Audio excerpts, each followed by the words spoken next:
I'm gonna show you guys an easy way to diagnose a motor with a misfire without having any tools or anything. If you got a coil pack or you got easy to reach spark plugs, you just disconnect the cylinder until nothing changes. I'm gonna disconnect this one here. See the motor kind of, you know, it's moving a bit more, misfiring a bit more, struggling a bit.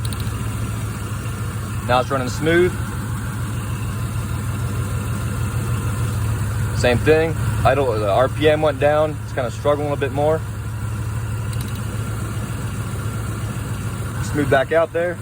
Now this one, nothing changes. No change whatsoever. So this cylinder here is the problem. So now I gotta figure out if it's the wire, the plug, or a valve train issue. Hopefully it's just the wire or the plug. Usually it is. That's an easy way to test that without any scan tools or any complicated stuff.